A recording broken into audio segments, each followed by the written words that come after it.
Olá, bom dia! Seja bem-vindo a mais um Aplica JPA. Quando pensamos em desastres ambientais como desmatamento, erosão e efeito estufa, pensamos que é algo que está fora da nossa realidade. Porém, hoje mostraremos os desastres que ocorreram durante os anos e que ocorrem até os dias atuais na nossa cidade maravilhosa. Agora, iremos falar com a nossa repórter Bailarina, que está com um especialista do meio ambiente, DN, que foi formado no Instituto Brasileiro do Meio Ambiente e dos Recursos Renováveis e que irá responder suas perguntas. Para você enviar sua pergunta, é só você estar enviando uma mensagem de voz para o nosso WhatsApp que está aqui embaixo. Bom dia, Bailarina!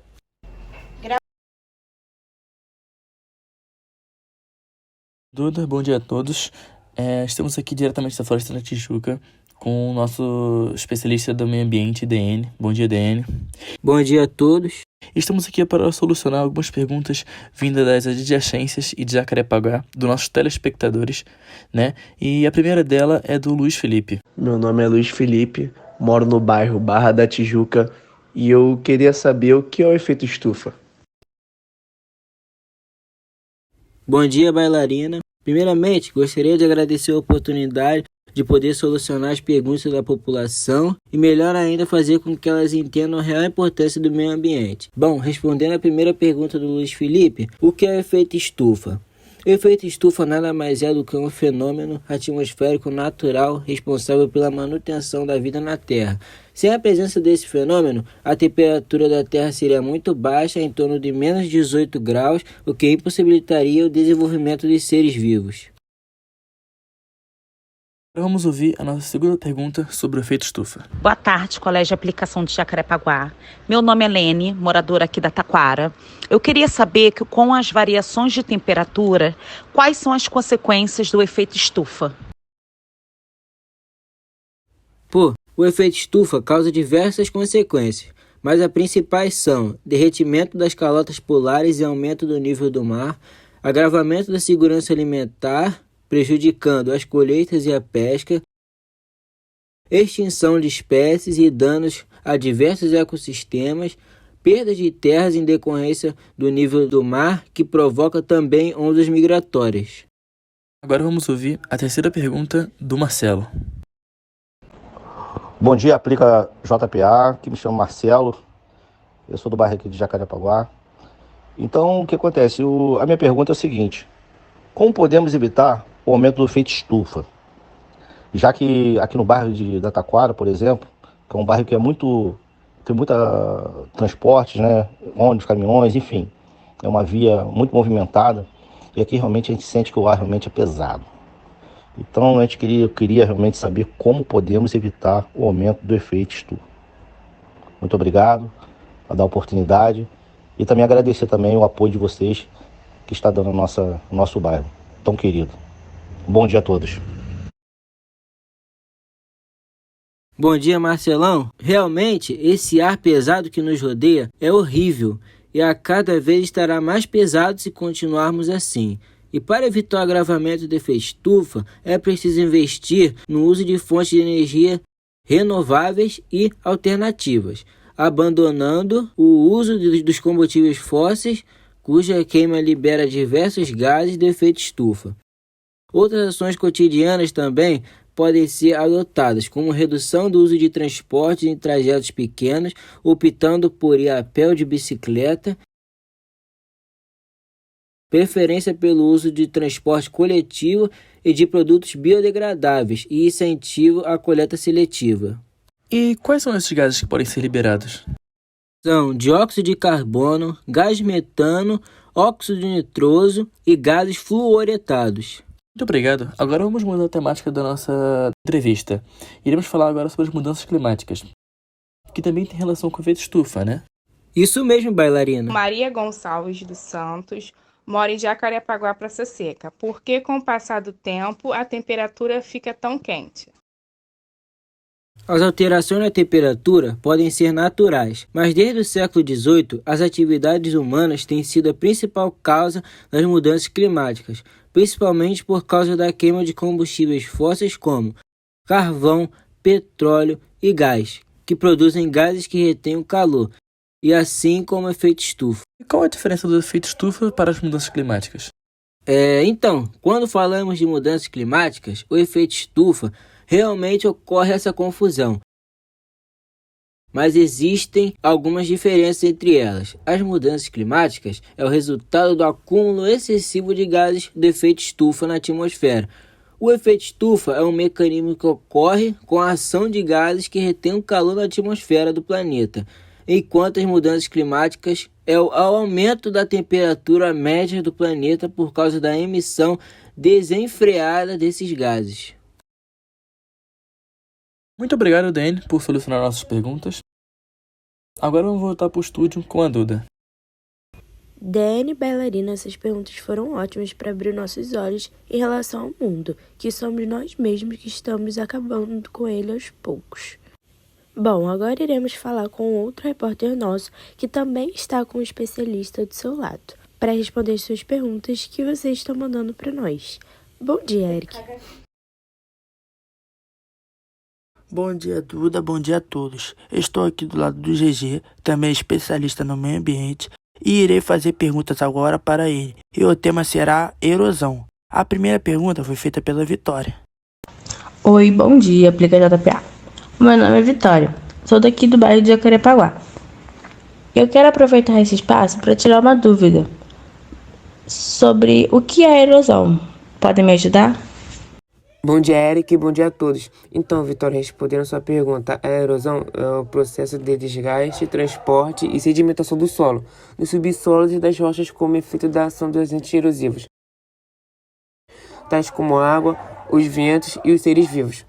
O processo de desagregação das partículas de rochas, chamado de sedimentos, é ocasionado pela ação do intemperismo, conjunto de processos químicos, físicos e biológicos que provocam o desgaste dos solos e rochas. O transporte desses sedimentos ocorre pela ação da gravidade dos elementos da superfície. Já a sedimentação consiste na decomposição das partículas e dos ambientes erodidos. GG, e quais são as classificações da erosão? Nós temos 5 classificações e elas são erosão pluvial. Como o próprio nome indica, é causada pela água das chuvas. Em menor intensidade, ela provoca apenas em lavagens dos solos, mas em grandes proporções provoca alterações mais intensas, como erosão mais profundas. Quando os solos estão limpos, ou seja, sem vegetação, sobretudo em áreas inclinadas, os efeitos da erosão pluvial são mais graves. A erosão fluvial, esse tipo de erosão é causada pela água dos rios, transformando seu curso em vales mais profundos do que seu entorno. Além disso, quando não há vegetação, nas margens dos cursos da água, elas são erodidas pela força das águas, intensificando processos de assoreamento e alagamento do leito das bacias de drenagem. A erosão marinha é causada pelo descarte de rochas e solos litorâneos pela água do mar, contribuindo para a formação de praias e de paisagens costeiras, tais como as falésias. A erosão eólica é causada pela ação dos ventos, que provocam o intemperismo das rochas, e também alto transporte de sedimentos para zonas mais distantes dos pontos de erosão. Costuma ser processo mais lento do que os demais, que envolve a ação da água. A erosão glacial ocorre com o congelamento dos solos e consequente movimentação em blocos. Também atua no congelamento da água, que se dilata e provoca alterações na composição e disposição das rochas e dos solos. A erosão gravitacional, esse tipo de erosão costuma ocorrer em localidades muito inclinadas, como a cadeias montanhosas. Consiste numa ruptura e transporte de sedimentos proporcionados pela ação da gravidade, com a disposição gradual de partículas de rochas das localidades mais altas para os pontos de menor altitude. Nós temos, por exemplo, um espaço que foi erodido fluvialmente aqui mesmo no Rio, em Petrópolis, que causou a queda de 2 árvores no centro histórico. Agora vamos mudar o nosso tema para a poluição da água, solo e ar. E já temos a nossa primeira pergunta. Bom dia a todos do Colégio Aplicação JPA. Me chamo Tiago de Souza, morador do Colônia Juliano Moreira. Gostaria de saber por que no começo do ano a água ficou com geosmina. Porque a geosmina é composto de orgânico produzido por micro-organismos presentes na água, sintetizado por algas.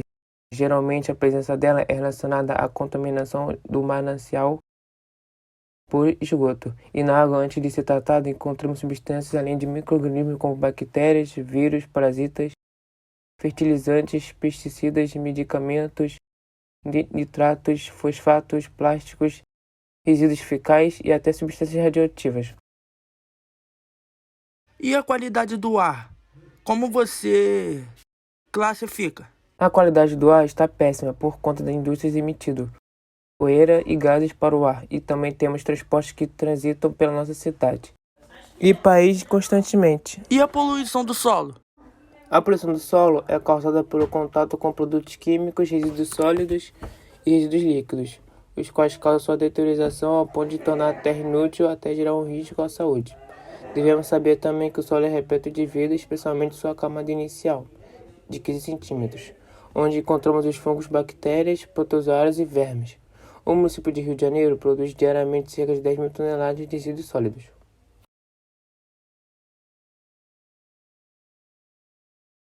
Desse total, cerca de 8 mil são atualmente destinados ao aterro controlado de Jardim Gramacho, no município de Duque de Caxias. A cerca de 2 mil toneladas são enviadas ao aterro do Gericino, em Bangu.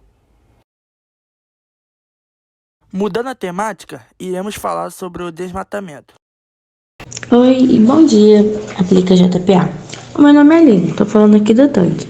Eu tenho uma pergunta a saber, do porquê que a nossa floresta amazônica está sendo desmatada cada vez mais. O desmatamento pode ser causado por alguns fatores naturais, mas nos níveis atuais, apenas a atividade humana consegue ser responsável por tanta devastação. Suas podem ser muitas, mas geralmente incluem necessidade por explorar em florestas para obter ganhos econômicos, como a obtenção de madeiras, frutos, fibras, entre outros produtos comercializáveis. A expansão urbana também é responsável pelo desmatamento, principalmente nas áreas mais povoadas. Foi o caso da Mata Atlântica e da maioria das explorações recentemente vistas em todo o mundo. O Brasil é o segundo país com maior cobertura vegetal do mundo, ficando atrás apenas da Rússia. Atualmente, a Amazônia brasileira é a área que mais sofre desmatamento, segundo o Instituto Nacional de Pesquisas Especiais. No mês de junho de 2020, houve o desflorestamento em uma área da floresta amazônica de 1.034,4 km, equivalente à cidade de Belém do Pará. O número é 10,6% maior que é registrado no mês de 2019 e o mais alto registrado nos últimos 5 anos. Com isso, os agricultores, pecuaristas ou garimpeiros que querem explorar as áreas que ateiam fogo aos tocos de árvores que ficaram no chão. As madeiras móveis, em geral, já foram retiradas nos madeiros igualmente legais. Incêndios são uma forma como preparam para o terreno para o plantio.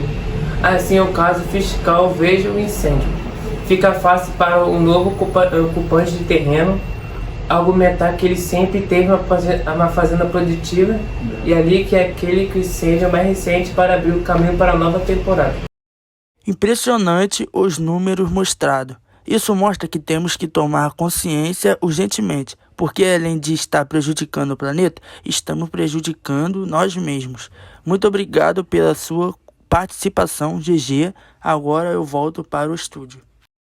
E agora estamos encerrando mais um Aplica JPA.